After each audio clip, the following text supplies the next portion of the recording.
every step is taking you closer to the finish line, whether you like it or not. And so it's like, it's the same correlation metaphor of your training. It's, every day that I work towards this race, this goal, is another brick stacked and another day and progression forward of me getting to that place. And it's the same exact concept. How are you going to handle the inevitable suffering in whatever way it comes and power through it in the smartest way possible? And when I finally had the humility to actually listen and do those things is when I found a huge breakthrough. There's no recipe that just because people are patting you on the back whenever you have a good workout means that you're going to hit the time goal you set for yourself. Approach each day with the mentality of this is the long game, and I'm setting myself up for doing it over years of my life, if not decades of my life.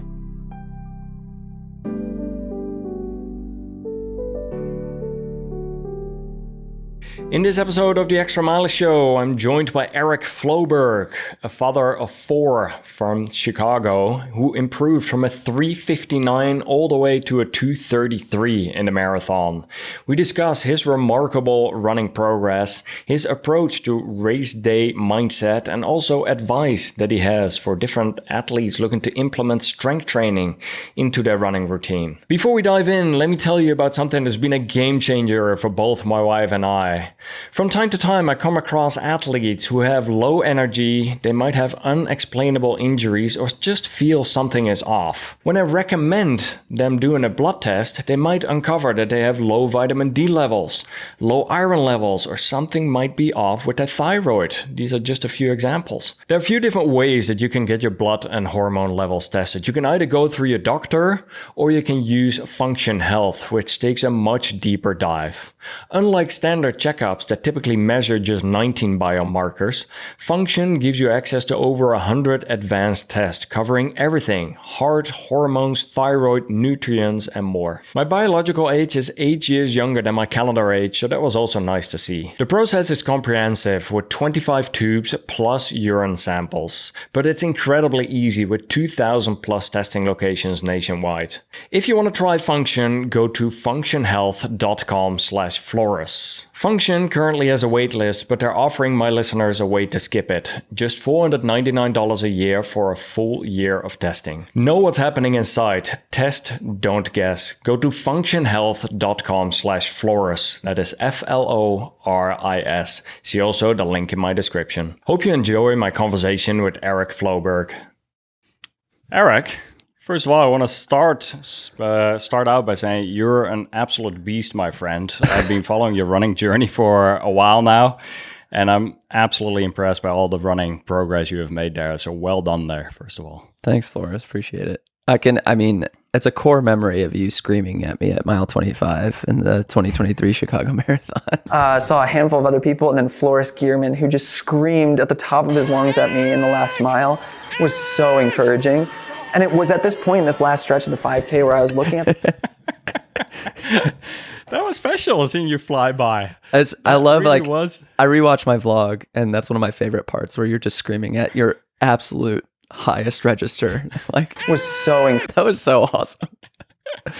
Well, maybe we just start out over there. That was one of your most epic races where you really had to dig deep. Mm-hmm.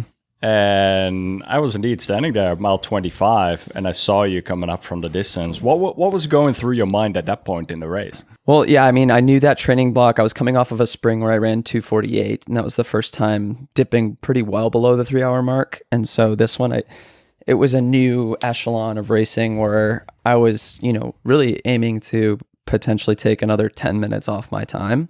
And I think I was in about 2:37, 2:38 shape that day. And my friend convinced me to go out a lot hotter than I wanted to at 6 flat mile pace. And when I was that's what friends are for. Right? The whole 2 weeks before, I'm like, I think I'll just camp around the 6:05 to 6:10 range for a long time. And he's like, well, I'm going to be there and I'm going to be dropping 6 flat. So just come with me. And I'm like, oh. And I knew I'd rather be with someone the whole time. But yeah, by mile 15, 16, I started getting adductor cramps, which I'd never gotten before. And yeah, late into the race, that was probably the most challenging part, was just grinding through that. And yeah, I mean, I was, like most people at mile 25 of marathon, just seeing stars at that point. But you can hear in the video, like your scream is up here, and then I matched it with like a let's go Floris. Like, so yeah, it was just one of those, like, that classic little, fade in the last 4 miles where it's just like a mile feels like an entire marathon in and of itself.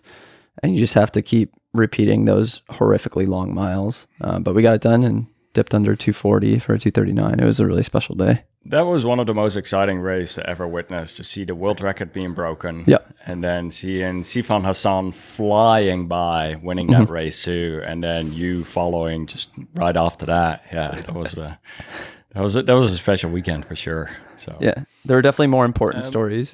And we knew that Kelvin would probably do it that day. And I saw him, like, as we were in A Corral and elites walked through. And I even got a clip of him walking through, which it was just an insanely special moment, obviously, given the circumstance of him not being with us anymore. So yes. Yeah, you just can't, you can't write those kind of stories. They just happen, Yeah, it was one of those very, very special days. So when you are in that spot, when you are in those stages, the very last stages of a race, like, yes, you've to some extent like pushed already pretty hard. Then mile 20 comes around, mile 23, mile 25. When you're at that point, how do you cope with being able to push through? What goes through your mind, and how do you work through that? I mean, it's weirdly becoming more manageable as I get more experience in the distance. It feels like I just know what to expect so much more now. And alternatively, it feels like every race there's a new problem at that point. And I'm trying to mitigate that this block with more strength training, which I've never consistently done ever. And just doing a lot more research. And I think a lot of people kind of falsely assume that sodium intake is the reason for calf cramps, when I think a lot of the science is indicating that it's just a lack of strength and your muscle's ability to sustain the effort. And so that's why it's a lot of your blood is going to the central parts of your body and your internal organs and leaving those extremities, and your body's saying stop it. And so I think during that time, it's, obviously in training, I'm now trying to mitigate that possibility, trying to avoid that from happening. But when it inevitably manifests in some sort of way, mile 20 and beyond, it's more so just, okay, what can I do? What's the smartest approach of what I can do to still run as fast as I can and get to the finish line as fast as I can, even though my body's not letting me do it in the way I want to? Because it's so much more frustrating in this circumstance because you're aerobically there. You're aerobically fit enough to do it. This was my 2024 Chicago. I started negative splitting from mile 18 into 22. And then I rounded the corner onto Michigan going south, and just my calves just started locking up, and there's just nothing I can do about it. And it's incredibly frustrating. But yeah, I think the overall answer to that is, like, earlier on, it was much more of a sufferfest of like, wow, I don't remember, I've never really experienced this kind of suffering before. Whereas now with, a dozen marathons deep, I fully expect that. And then it's a different kind of fight. And so it's more of a question of how are you going to handle the inevitable suffering in whatever way it comes, and power through it in the smartest way possible. Yeah, one step at a time at that point, huh? It's it really, really is. And it's tricky when I think a lot of people have never, you have to almost experience that a few times. What you're saying, you're seeing stars, or you're seeing like some of those things. Like when I ran my very best races towards the end, it got to a point where, like, yes, you've given it your absolute everything. You want to like finish strong, but at some point my hearing started going, like, I started getting tunnel vision too, where it's like all you do is try to make yourself move forward. But very often, I think sometimes people get scared of that part as well, if you're not familiar with that or you haven't been there. Not saying like this is something we should celebrate. It's not that you get there that often. But it is something like, yeah, when you really like dig deep and hard, like some of these things can happen indeed in races. One of my favorite things in those moments is just constantly telling myself that, albeit every step is incredibly small and feels like no progress in the moment, every step is taking you closer to the finish line, whether you like it or not.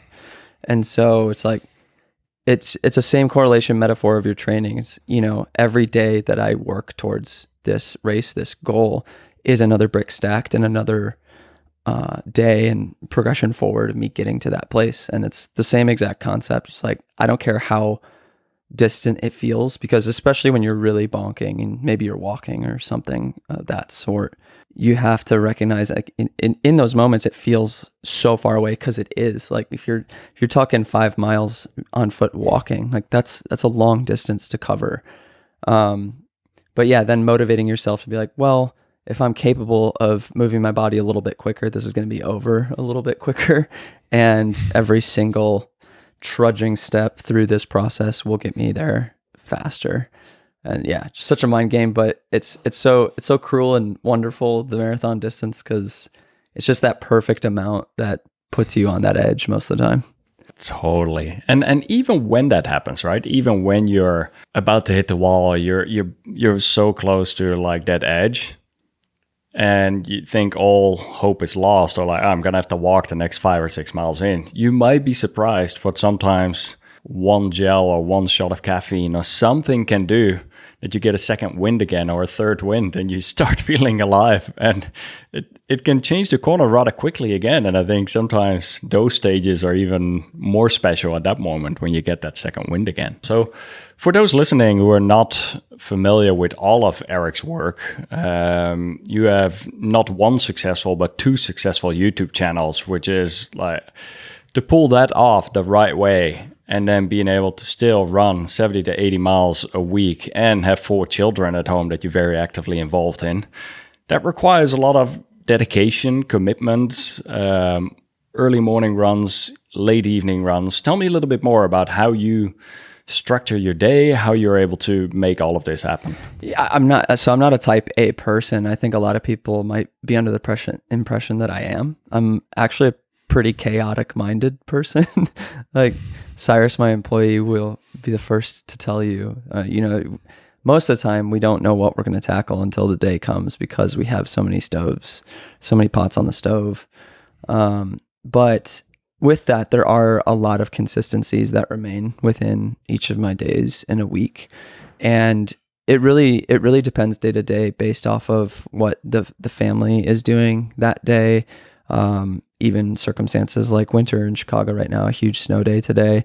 But I mean, a lot of times I'm structuring now. It's very different than what it was 4 years ago, when I was, running casually and, for hobby. And now that it's so much a part of my career, I have the flexibility and I'm afforded the opportunity to be able to run in the middle of a workday. But that does mean that I, have to cut into work time to do that as well. So I've been experimenting with new stuff, honestly, as of late in this block, and I was running in work hours a lot. And I really came to despise that, because so much of my work would pile up, and then, I'd have to put out a fire, and then all of a sudden I'm running at 10 p.m., And that's where I recently did a little ad with BPN about dad hours and that being the case. But I love that piece, by the way. Thank you. That was so well put together. I really thought it was relatable, because I think there's a lot of people indeed who don't want to go on their long runs and take away from family time to that extent. And I think you explained that so well in that video right there. I've historically really found a lot of success in early morning hours, especially when it comes to easy day running. Just getting up at 4:30, 5 a.m. and getting my hour and a half, 10 to 12 miles in super early. And it might mean I'm getting back 30 minutes after the kids wake up, and my wife being really gracious in that window. But a lot of times I'm really trying to get back by that 7 o'clock mark to meet them when they wake up, and then just be a part of the whole getting ready and getting myself out the door while still entertaining them while my wife showers and giving them breakfast and that whole song and dance. which is always a bit chaotic, especially with 4 children in the home. Yeah, so that's the rhythm that I've found to be the best consistency for me. And days like today, Wednesday is usually my hard workout days. I'll save my workout for the afternoon because a lot of times we film it for YouTube, and it gives me a chance to not have to hammer a workout so early, which is really hard for me to do. And then just getting up crazy early on Saturdays and getting it done on the long run. But usually either working from home or working at my studio in Chicago, downtown, and being done with my work day no later than 4 or 5, so I can have evenings with the fam as well. And I see, like, this time of year, you're also doing some of your workouts on a treadmill, right? Right. How do you mentally deal with that? I understand sometimes the weather conditions are so brutal that it probably doesn't do you much good to be running outside. Yep. But are you able to run pretty relaxed on a treadmill, or do you find it challenging? I feel like I'm one of those weird people that doesn't mind it really at all. Like I'm a big fan of YouTube, so it's a really fun time for me to be able to catch up on people's channels and really like information. Or recently I've loved watching Outdoor Boys, which is like Alaskan survival and just like rough it through the night. And I freaking love that channel. Shout out Luke. So much of my running is tied to nostalgia and art and filmmaking that I love listening to things that make me feel emotional when I'm on the treadmill. So whether it's narcissistically listening to my own videos from old series or my own race videos or the classic, like my classic favorite race videos, there was one like kind of core memory I had when you did your Berlin video and you dedicated it to your daughters. And Sadie and Zoe, this one is for you guys. Daddy can do hard things, and marathons are hard. And I know you can do hard things in your life as well.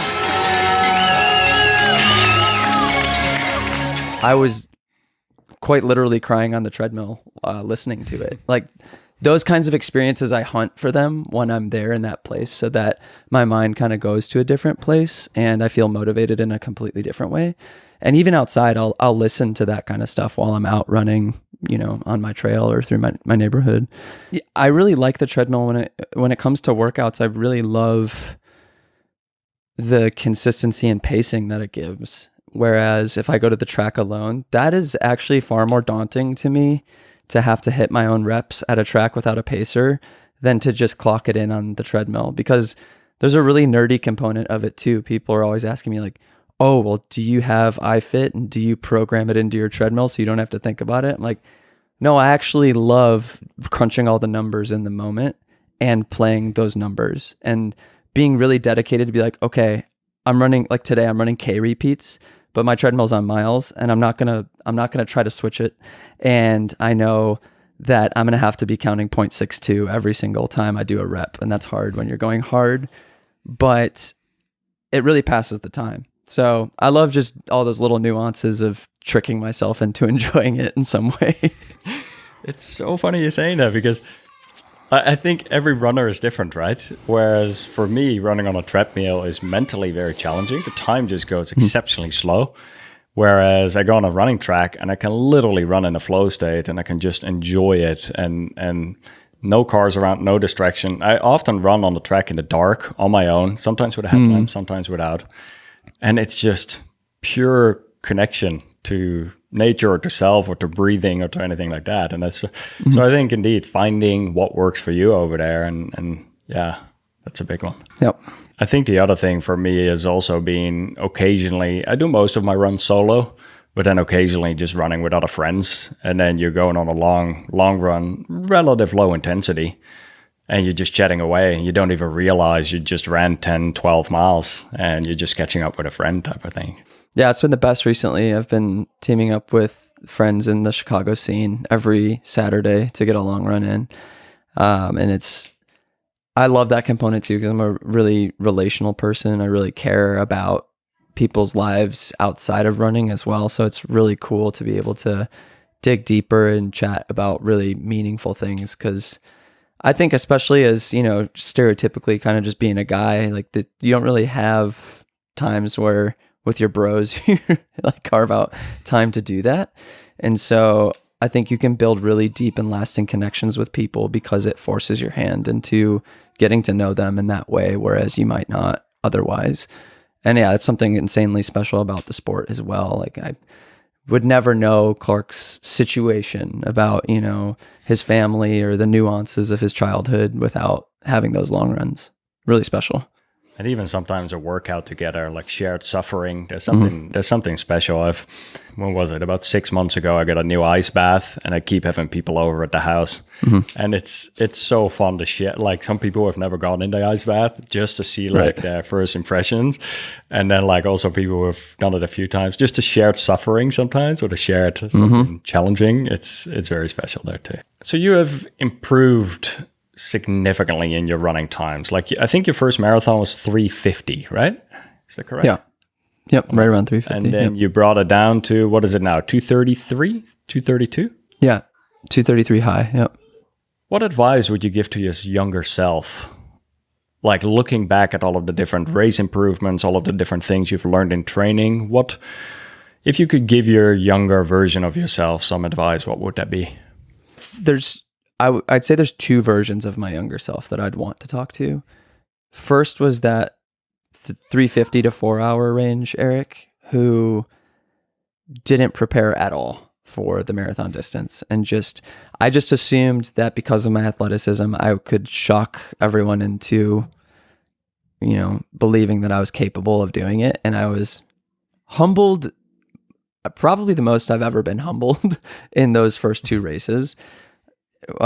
People were gassing me up because, at shorter distances, I could go out and run a 3 mile, just work out on a Tuesday at 6:30 a mile. And so people were like, oh yeah, you're going to qualify for Boston. No problem. Like having no context of my inability to understand volume, intensity, like any of it, feeling. And so now me would say to that me, like, hey, read a book. Stop being so casual with this because it's going to eat you alive. And just like a little bit more intentionality. Like follow a training plan, learn how fueling works, and respect the marathon distance. So yeah, so that version of Eric. And then there's version of Eric, I'd say is 2019 Eric, where I did do those things. I had a friend help me out with a training block, started to understand that I needed to fuel, even though I didn't master that yet at all, and then ran a 3:10. So there was a huge gap there. So I think there's an asterisk with my progression where I made a video about it, and a lot of people rightly kind of criticized, like, oh, you were never really a 350 marathoner. You just didn't train. You didn't do it right. So once I actually did it right, I was a 3:10 marathoner.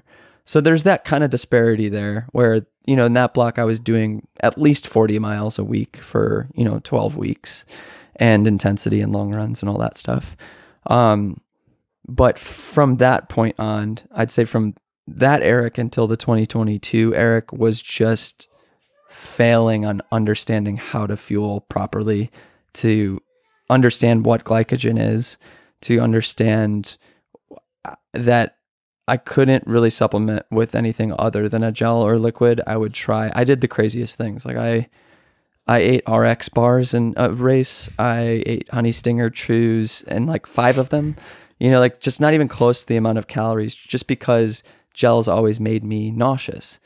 And as soon as I had that in my head, I was like, okay, gels don't work for me. I have to do something else. And I lasted that way for 4 years until finally I was, coached in 2022 when I broke 3 for the first time, to just figure it out, like find something that works and find something you can stomach and train with it.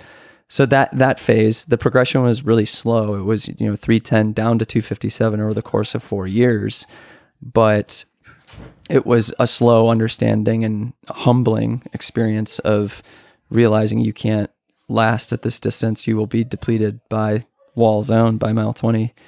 And I felt like once I figured that out, trained well through it, learned how to fuel, I negative split my first race. I ran a 257.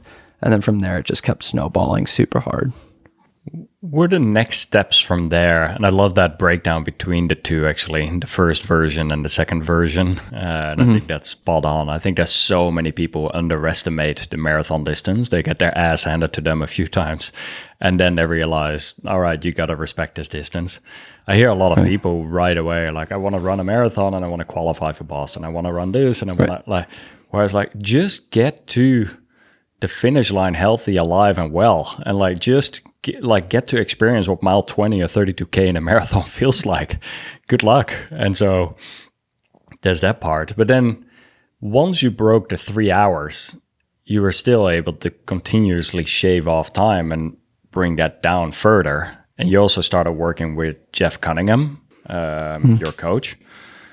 And I've seen quite a bit of an increase in your overall training volume. What were some of the changes that you started making once you started working with Jeff? Sorry, I have a little one who's making an appearance. You want to say hi real quick? No worries. This is the beauty of homeschooling kids. Hello. Hi. Oh, no, everyone wants to come in. Okay. Yes. Yeah, well, I think the nuance was I after 257, I realized that more volume was going to be a ticket to more success. And so I was self-coached from my 257 to the 239.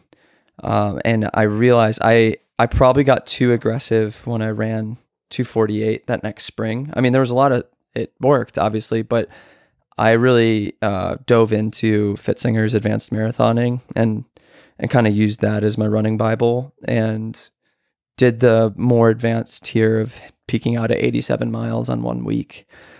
It was probably a little risky, like didn't necessarily think, looking back at it, I'm like, probably should have ramped that up a bit slower, but found success in it. And that did a variation of that probably between the lower tier and middle tier in the 60 mile a week to get to my 239. Working under Jeff has taught me so much more about consistency and the slow game. He constantly coins the phrase, it's better to be consistently good than occasionally great. And once I heard him say that, which was a while ago on Nick Bear's podcast, it echoed really true. And then finally working with him, understanding that my easy days have to just be extremely easy because the volume game is about not stressing the body too much. When you're getting upwards of 70, 80 miles a week, so that the intensity of your midweek workouts and your long run workouts can be the best they can be. And really understanding that rhythm of like that cyclical, like high intensity in the middle of the week and then bring it way down while this huge volume of base building is being built the entire time. And keeping expectations in the right place. He's not one to shy away from telling you that your goals are too high and mighty. He'll be like, you're not there yet. And you know, when I'm training with someone like my friend Clark, who's kind of just always a step ahead of me, we'll be on the same training series to the same race like we were last year going to Boston, and we are right now going to McCurdy. And Jeff always just has him like just a little bit more volume, just a little bit more intensity, just a little bit faster on reps. And I'm always like, why don't you give me that many reps? Why don't you give it, and then I have to fight myself and realize like, I'm not there. I'm running my own race. I'm running my own times. And he's really good about letting us know like that is where you are. You need to be okay with that. So it's been really special to work with him in that way. And he's just such a funny person. Like I just put on my story the other day or yesterday. One of my favorite quotes from him is like, you don't always have to have rainbows and glitter shooting out your ears and butt. Like it's just gotta like just consistently show up and see what happens. And the beauty of that is incredible. Yeah. Sorry. I literally pulled that quote up because I thought that was so funny when I saw that on your IG last night. I was like, yeah, he seems like a character, man. He really does. It's so cool that he's so passionate about coaching. He's so passionate about that stuff, being consistent, and yet he's perfectly okay with being a goofball as well. And that's totally my vibe. I love not taking it too seriously so much of the time. And then when it matters, really being competitive with myself and taking it very seriously. Well, I like the part also where he tells you might not be there yet with this goal, but at least it all depends on the timeline, right? Meaning like, all right, you might be there in 6 months from now or 3 months from now. It's just being patient with that whole process, which is spot on. So good. What was it like for you? Like I see you getting into more strength training now. And I also know that you run with Nick Bear for his nutrition company, BPN Nutrition, and you're using their gels right now. I see you're hanging out with Nick sometimes. What is it like for you to start integrating more strength training, and how has that affected your running? I'm honestly just so new to it because I avoided it for so long. I think it was the adaptation I was always really scared of approaching because I knew so little about it. Like I lifted in high school for football. And that was a much different kind of lifting. You know, we were lifting, 3 days a week, and it was much more for intensity. Hold on 1 second. I'm getting shot by a bow and Eric arrow. just got shot with a ball or a bow and arrow in his face. This is freaking amazing. This is the beauty of like real life happening. 2 dads over here, so I can absolutely relate. That was he got a gift from Mark Rober, his the Crunch Labs. So it was he like constructed nice. the bow and arrow, and it's like a 3-chamber ball bow and arrow, and I just got rocked by it. I'm rocked in the face. Yeah. Well, that will always, kids can always humble you, man. They will always put you back to real life happening. So good. Where were we? I think strength training. Yes, some of the things that you like. Yeah. Well, let me ask you this actually. You are relative new to strength training. Yeah. There's quite some people listening to this who might also be intimidated with strength training. Right. And so what advice do you have for people looking to implement some consistency in strength training in their overall routine? I think it's really first and foremost about keeping it very simple, very approachable, very attainable, lightweight, body weight, single leg.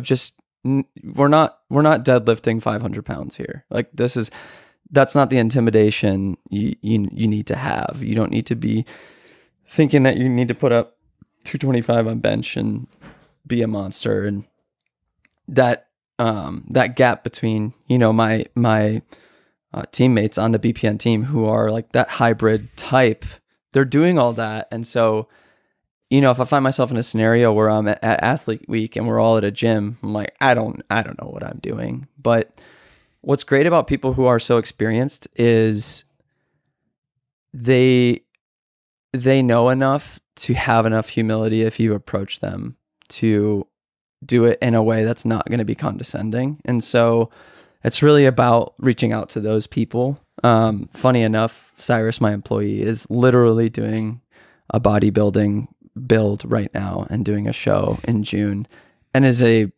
freakish gym rat. He's in 6 to 7 days a week every week.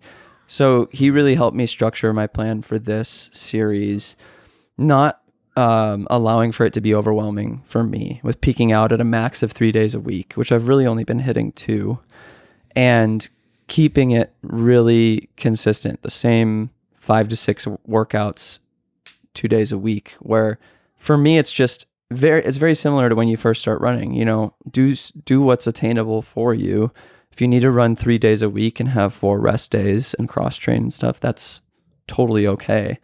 And so for me in this phase, I know it's been a missing link for a while, and as I age up and start to feel like some pains in different ways, but even more so, it's about like that that calf cramping and that adductor cramping. I'm like, oh, I know that will change if I get in the gym more often, if I find myself strong enough to be equipped for those moments. And one thing that really stuck with me, Nick was racing right alongside me in a lot of CIM when he ran his 2:39, and I saw the media crew like come up on the side of me, and I was like, "Oh, what's up, guys?" And I'm like, "Where's Nick?" And I look back, and he's right behind me, and that's the most intimidating thing you've ever seen. It's just like a 195-pound brick wall cut to shreds running right at you.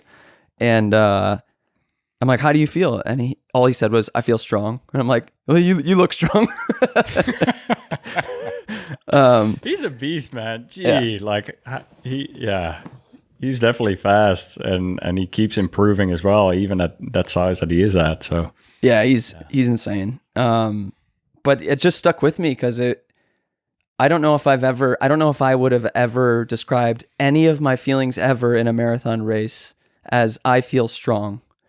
Like, I might say I feel capable, I feel fast, I feel like it's my day, a good day, but I've never thought like I feel strong right now. And that really kind of planted a seed of, well, I do want to be there. So it ultimately, if you want it, it's another quote that Nick has, like, if you want that thing, you're going to make time to do it. And so it's just a matter of, okay, well, if it intimidates you, then baby steps into it. And that's where I'm at right now. And hopefully I'll progress into more intensity as time goes on. And I think what you said earlier, like 2-3 days a week and just doing it on a consistent basis, that seems to be more manageable and doable. I see it too many times where people are thinking like it's either all or nothing, and it's like 5 days or 6 days a week, where it's like, no, just do that on a consistent basis for the next 3 months, 4 months, and see what's actually happening. Like, you might be surprised. And I think that intimidation, you will overcome that eventually. Like, even if you go into the gym and at the beginning you don't know exactly what you're doing, but surrounding yourself with some other people who do, or who might be able to show you, or like you hire a personal trainer who shows you how to use the equipment right. After a while, once you get that positive momentum again, and you actually notice how good it can feel too. I think a lot of people might not even realize how good it can feel. So the other weird component about all of it is I'm broadcasting it to the internet, so it's, you open yourself up for so much criticism. And I felt really confident starting my running channel because I felt like I was finally at a tipping point where I knew what I was doing and seeing the success I had been wanting for years. And so then to go into something that's really intimidating for myself, where I don't know a whole lot about it, that's pretty brutal, to expose yourself in that way. But I've learned in the same exact way to find comfort in doing that, and having no expectation of people taking me as if I'm a voice of authority on this specific topic, but actually welcoming critique. And it's really cool. Like, I think some of my initial feeling whenever I see this, here's some unsolicited advice. If someone starts that way, I'm always like, oh, what are they going to say? But so often people are like, gently just being like, hey, like one came in today, hey, I think you'd get a whole lot more out of your reps if you just slow down a bit. And so just small things like that, where if with humility, I can take those comments and receive them and be like, oh, this is actually community and they want to help me. And this is really awesome to try these new things and then just slowly adapt, because I'm already seeing huge changes just in the small workouts I'm doing with how I'm making these minute small changes to make it more efficient for myself, to not get as much lower back pain, to increase efficiency and range of motion, like all of it. And so I find myself becoming more fluent in the language of the gym. And, it's the same exact thing. And there's so many correlations to the running. Totally. The slowing down part is a big one. That was Ryan Hall, American marathon record holder, who then went full like strength beast horse. Seriously.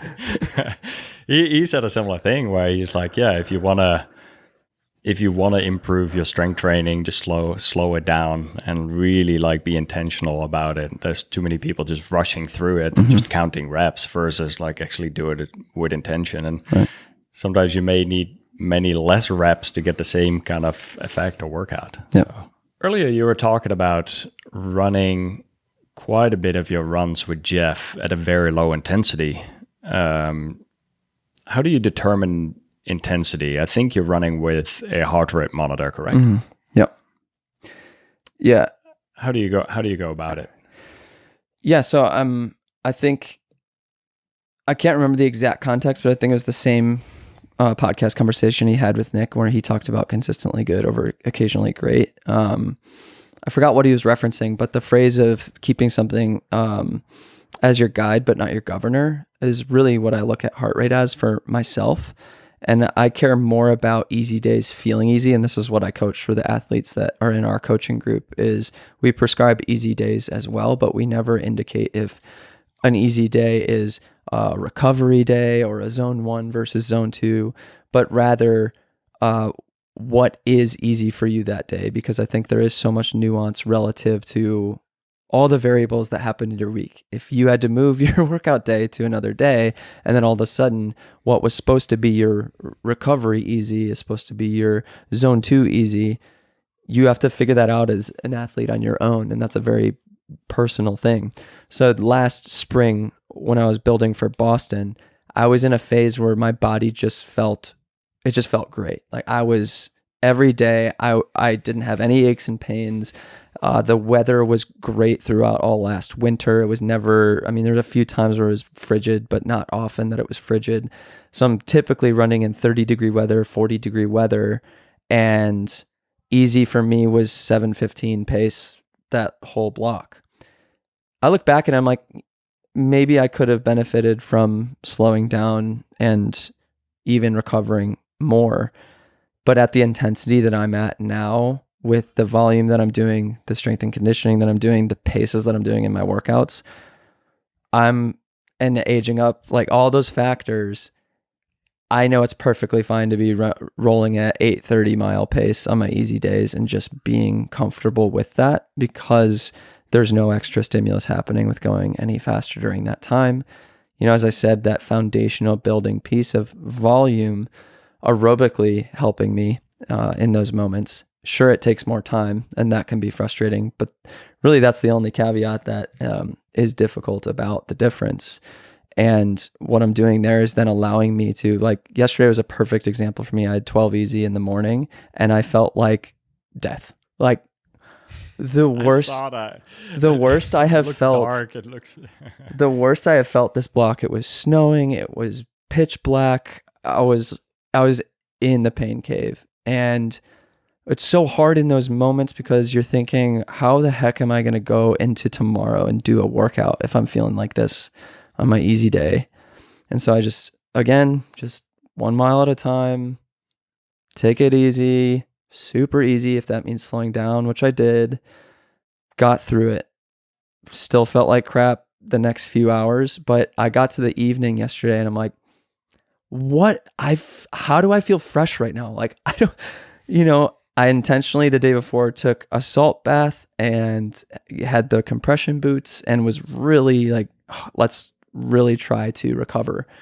And you just go through these cycles where I'm feeling my body adapt then. Like I overcame that threshold of cumulative fatigue and my body's ready to go for the workout today.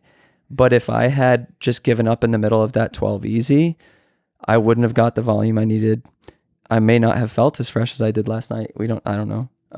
But it's just that trusting the process. It's like your mind just plays so many games with you on like, oh, that's not going to be possible in the near future. And if you just trust that you can get there and whatever you have on that given day, you give your best effort. Like trusting that process is ultimately what has allowed me to continue to every single marathon these days, PR. So that reinforcement is really special, and understanding like no matter what your head is telling you, just keep showing up and do the work. It's a fine line though, isn't it? Whereas like I understand pushing through, and I understand that part of sometimes having like being very tired or fatigued or any of those kind of things, or a lot of work projects going on, or sometimes real life happening with the kids at home or whatever. Yet sometimes also an absolute rest day might be the very best thing for you to avoid getting sick, or for you to avoid, like, you know what I mean? So I always have this double feeling of like understanding upping the mileage, but at the other hand, sometimes also like if you get sick, you're out for 5 days, you know what I mean? So. It's a yin and yang, and I think a case study that's so fascinating right now, I had heard about him multiple times, but I've been diving into all of his videos. It's Jake Barraclaw, Ran to Japan. I don't know if you've seen his channel. No, I haven't. Oh, you have to check it out. So he currently has a PR of 217, and he moved to Japan to train like the Japanese, and he's a Brit, and he's been doing about 140 miles a week indefinitely. Wow. Just crazy mileage. And he just did the 3-week out from Tokyo workout where you do 42K in a workout. And the way the splits go, I don't know how they specifically go. The indicator is at the 40K mark of this workout, it's supposed to indicate what your marathon time is. And he's at a 209 according to that, and he ended up running a 216 in the workout at 42K. And so I look at someone like, and he jokes about like his catchphrase is train harder, not smarter, and he's very like he's very satirical and very funny, and he full well knows all the risk involved in training the way he does. And I always look at someone like that, and I don't really think that's ever possible for me, at least in this phase of life with kids, to get up really over 100, say 110 miles, maybe eventually around the 100-mile threshold. But I always see it as fascinating with someone like that, where they progressively over time have built to that standard. And then the way they deal with little aches and pains is just, he shuffles at like 10-minute mile pace, and sees a lot of that as forms of recovery. And so it's most definitely not one of those scenarios where you look at it and you're like, I need to do that in order to succeed. But I find it so fascinating.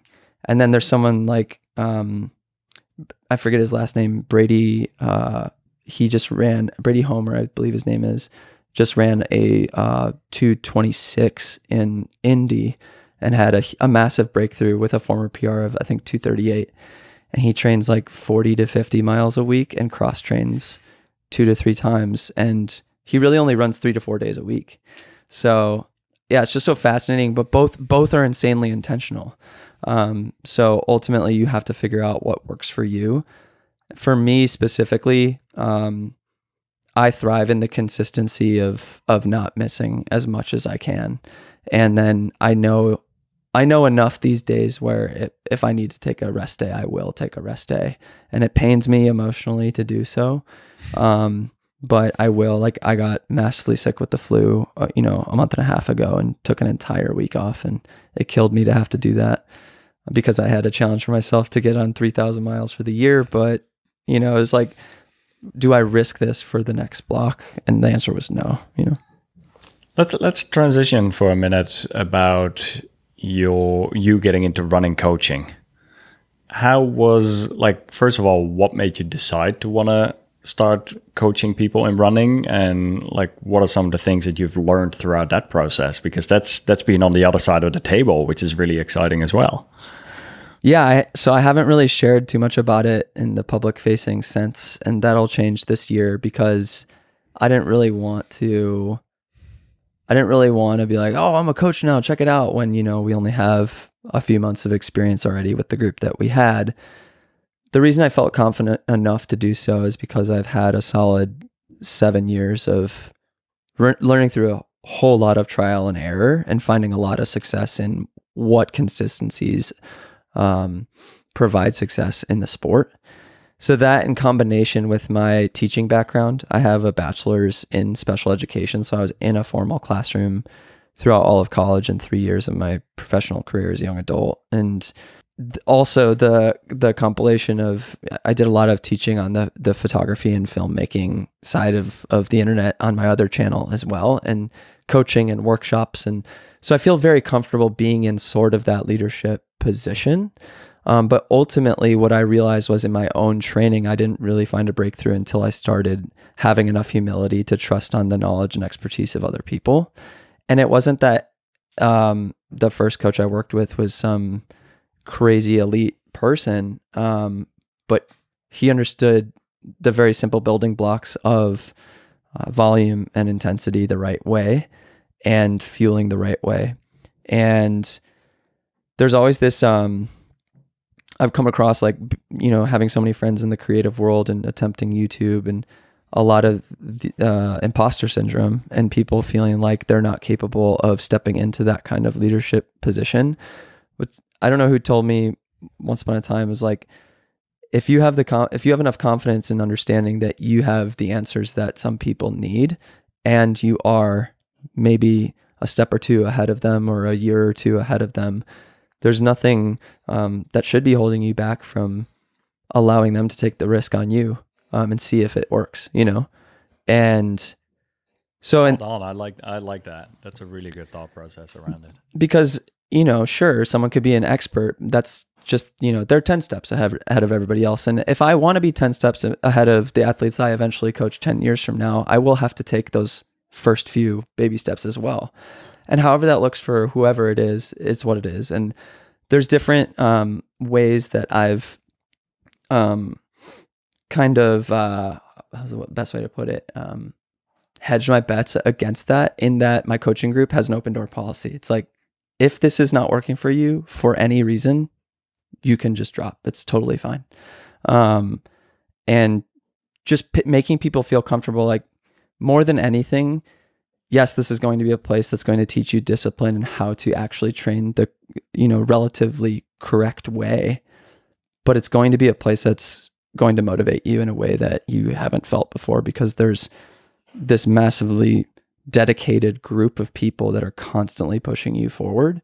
And it's so much more community based than just me enforcing that and reinforcing it, because it's something I never really intended on. But, you know, our Strava group is just everyone every day encouraging each other on every workout. And it's like, that just is organically happening. And these people are forming bonds with each other and recognizing consistencies in their own training and pushing each other on outside of myself. But it never would have been possible had I not been willing to overcome that bit of imposter syndrome to allow for that to occur. And so there's just a whole lot of beauty in that. And then every time someone in the group races, our whole platform's on Patreon, and we have a group chat in the Patreon, and it's just everybody lighting up the chat, you know, wishing them good luck. And like, we're all live tracking them during their race, and everyone's like giving updates in the group chat, and like, oh, you know, 40K split was blah, blah, blah, he's going to do it, you know? So it's just really special. That's awesome, man. That's awesome. What are some of the common mistakes that you have seen athletes make that you train, or other recreational athletes that you have been a part of? Really, the biggest glaring one is thinking just because I'm a part of this means that I should have success, when the work actually has to be done still. There's no recipe that just because people are patting you on the back whenever you have a good workout means that you're going to hit the time goal you set for yourself.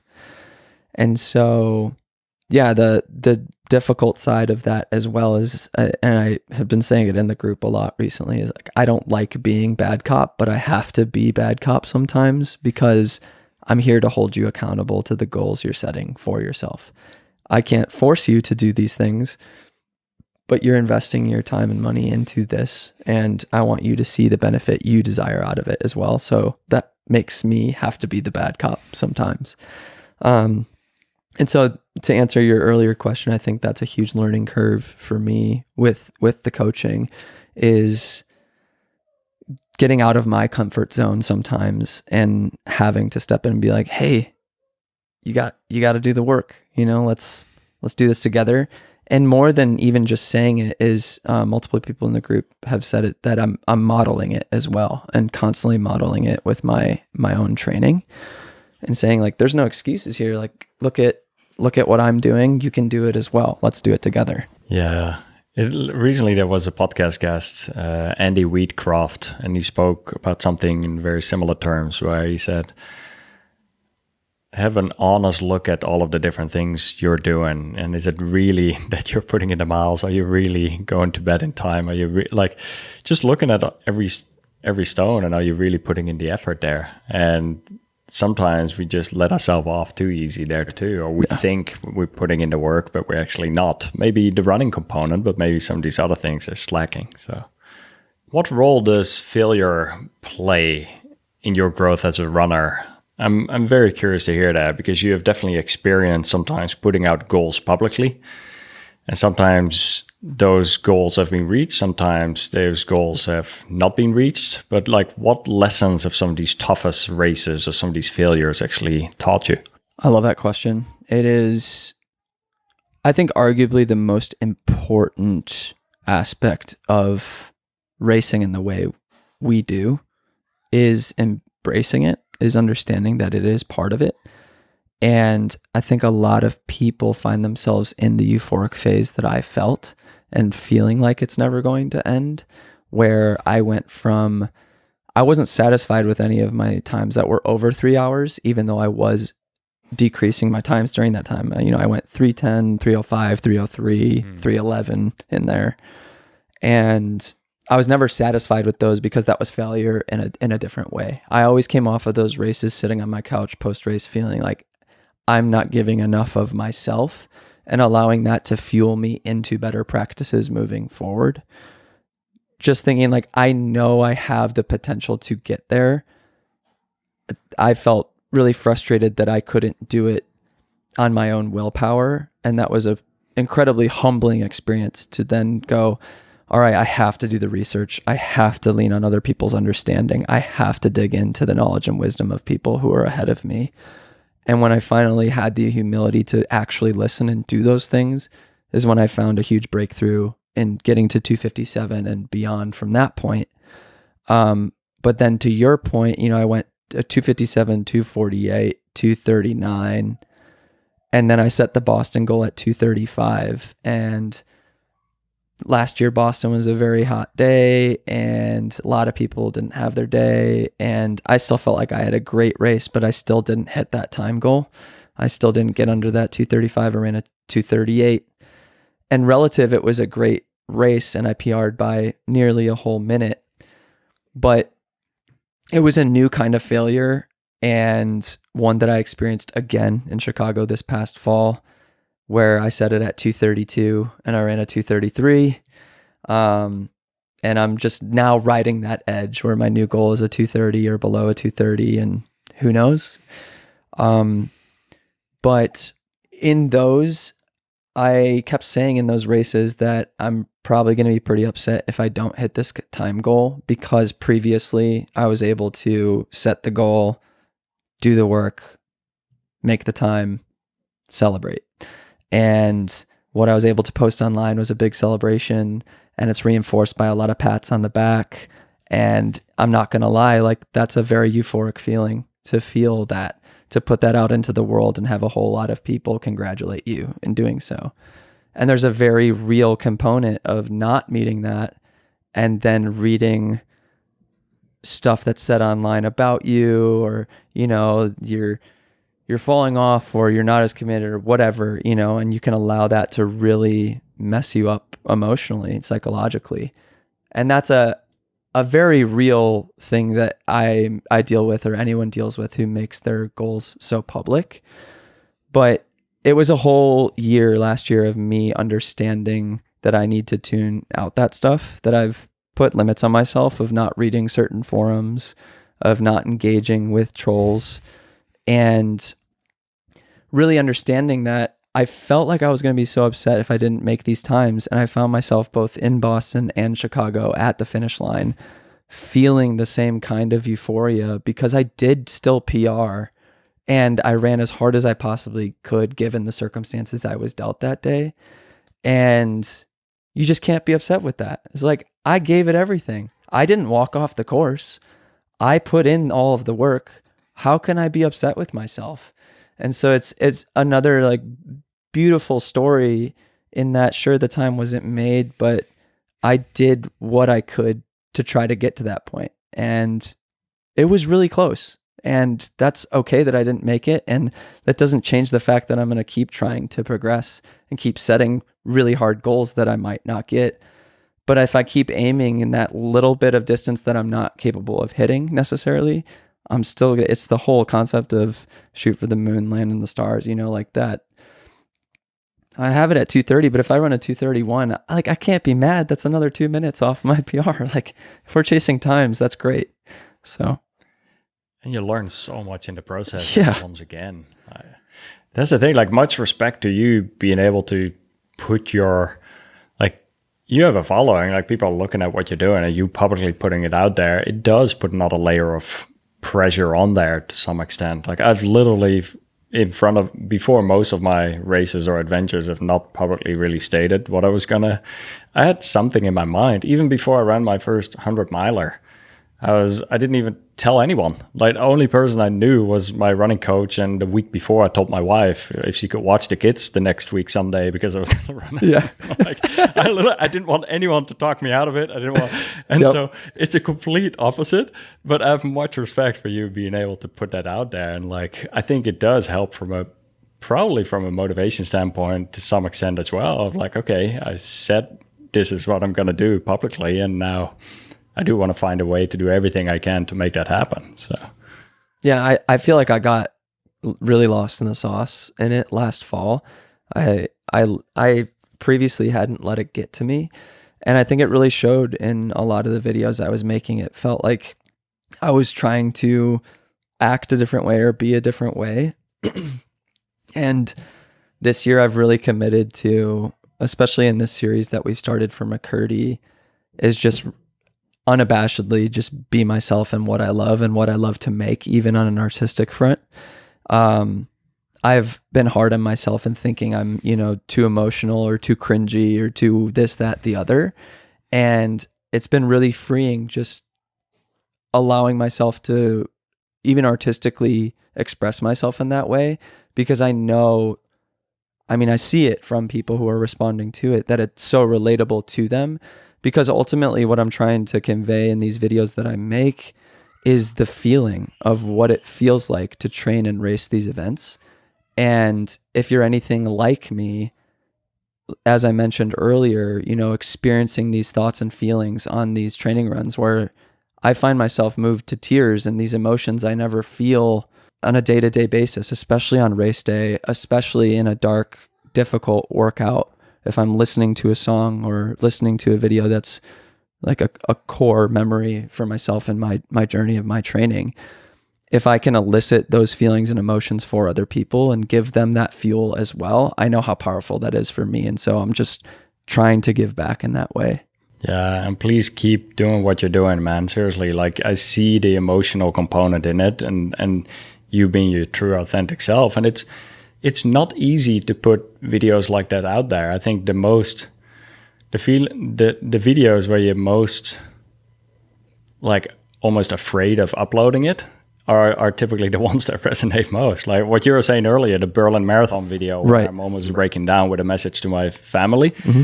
It's like, I was like not very comfortable. I was about to cut that scene out, and then I'm like, let's just lean into this and let's leave it in, because I was truly feeling that way. And that's often what resonates most. Like, it's interesting. So 2 last questions. First of all, where can people find more about you, about your like different channels, about your coaching? Tell us more.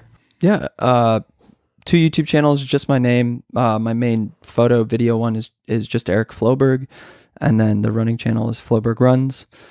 And if you search up Floberg Runs on Patreon, that's where we coach. That's about it. I have a website, ericfloberg.co. There's more information there.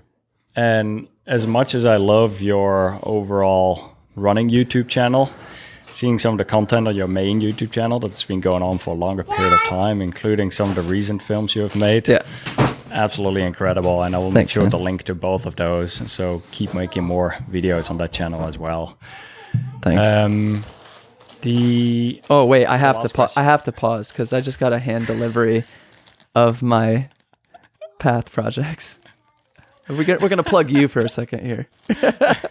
My kids literally just hand delivered this to me. This is literally unscripted, and I did not plan for this package to arrive today. But Eric is literally getting a package in the mail right now. So there we go.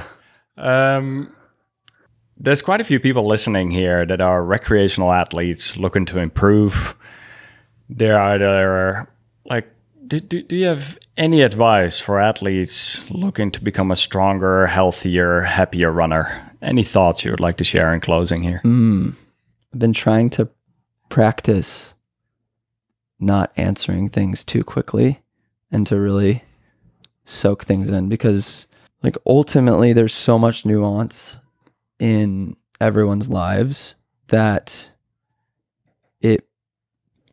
it might feel like a throwaway answer to say everyone's different and what works for everybody is different, but there's a reality of that being a stereotype, and why it's a stereotypical answer is that just like those two examples I mentioned earlier of Jake and Brady, 140 miles a week versus 50 miles a week, and a very different approach to training. Something that really resonated with me was my friend Clark, before I started this new build, was find what works for you and don't stray from that. And even within this block for myself, 7-8 years into doing this thing, I realized that the midday grind was not going to work for me, and that I need to regularly, most of the time, continue to get up at 5 a.m. because that's going to set me up for the most success. And so I guess what I would encourage people to explore is be patient in that process. It is all too often that people get into running marathons and want to get the Boston qualifying time and want all the success very quickly. And the truth is that you need to be patient in your training to probably get to that point. But even more so, be patient in the process of learning what works for you, because you're only going to do that through a series of trial and error in months and years of training. And so what I love to teach is like, let's do this in a sustainable way. Let's do this in a way where you're not feeling burnt out after you race or after you get through a block, and approach each day with the mentality of this is the long game, and I'm setting myself up for doing it over years of my life, if not decades of my life. Spot on. So well said. Eric, thank you for this conversation. Really appreciate you. And I don't know where we're going to get a run in, but next time I'm in Chicago or next time you're in LA, let me know, and we'll find a way to get some miles in. So. Of course. Appreciate you, Floris. Cool. Thanks for having me on. All right. Yep, same here. Appreciate you. We'll talk more soon. Yeah. Thanks for listening. What was your favorite lesson, takeaway, or quote from this episode? Please let me know below in the comments on YouTube. If you'd like to check out the sponsor of today's podcast to really take a deep dive into your blood and hormone testing, check out functionhealth.com/Floris. Function currently has a wait list, but my listeners can skip the wait list and get in there. A full year of testing is $499, and you get a lot of eye-opening insights over there. Different recommendations for health changes, lifestyle changes, fitness changes, and also nutritional changes. Know what's happening inside. Test, don't guess. Check out functionhealth.com/Floris. All right, have fun out there on your runs. We'll be back for more podcast very soon. Bye now.